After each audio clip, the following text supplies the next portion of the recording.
In this video, we will learn how to find the demand for labor as a function of real wage given the production function in the short run. The question is, consider an economy where aggregate output in short run is given by y is equal to k bar raised power a into L to the power 1 minus a.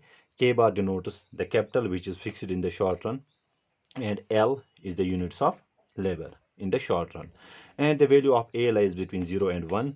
And we are being told where L is the aggregate labor employment and K is the aggregate capital stock, which is fixed in the short run. We are being told that price and P and W denote the aggregate price level and nominal wage rate, respectively. The producers in the economy maximize profit. Okay, so they maximize profit in a perfectly competitive market.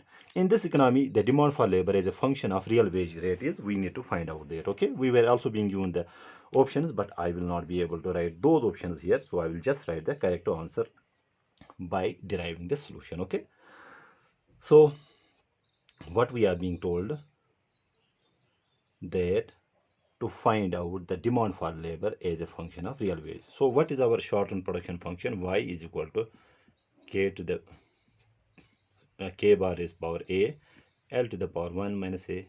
Okay, given this, what we call the short run production function, profit maximizing condition. Okay, let me write it here.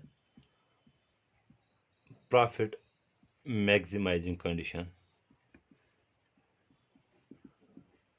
will require that, and let me write it here, that is price into marginal product of labor, and let me write it here, MPL, should be equal to wage rate. Okay, this is the condition in the short run for profit maximizing in case of perfectly competitive market. Okay, so if this is the condition, so we need to first to find out the marginal product of labor. So marginal product of labor will be the derivative of production function with respect to labor. Okay, let's take the derivative of this function. So the derivative of L to the power 1 minus a, it will become coefficient 1 minus a. K bar will remain same as it is fixed, L to the power 1 minus a minus 1. Okay, by power function rule, you know it very well. Let's rewrite it. So we can write MPL will be equal to, so we have 1 minus a k to the power a L to the power, you know, 1 and 1 will get cancelled, we will get minus a. Okay, so here we have price into marginal product of labor. Rather, it is marginal product of labor which we calculated here. Now using this identity, so P into MPL, we got 1 minus a, k bar is power a, L to the power minus a should be equal to wage rate. Okay, now we need to solve it for L, that is L to the power a. So we can do one thing here. So we have L to the power a, let me write it here, L to the power minus a will be equal to, transposing this term here, it will become W upon P 1 minus a k to the power a.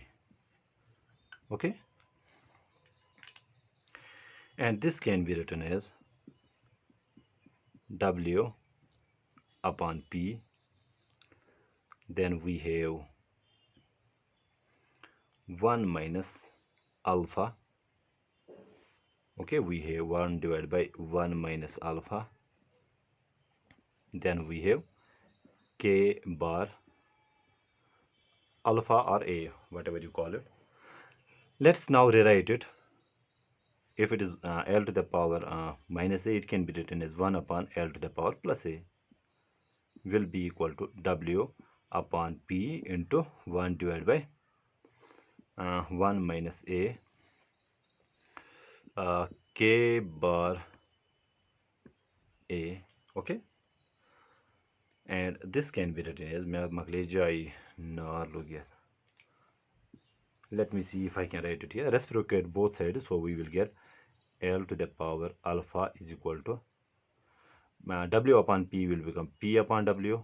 Okay, this will get reciprocated. We have 1 minus A K bar raised power A. Okay, now let's transpose this A. It will become 1 minus A as exponent here, which implies L will be equal to P upon W, and it will become A will become 1 upon A. Simple thing. So then we have 1 minus A. For this also we have 1 upon A, and for K to the power this we have A, and to this we have also 1 minus A. Okay,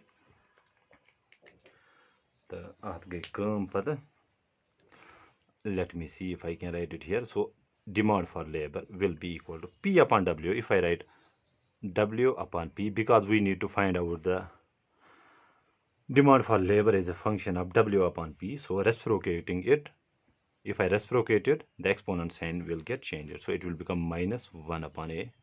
Okay, then we have 1 minus A raised power 1 upon A. Okay, here A and A will get cancelled, so we will be left with only K bar. This will be the demand for labor as a function of real wage. Okay, so I hope I make myself clear in this video. Thank you.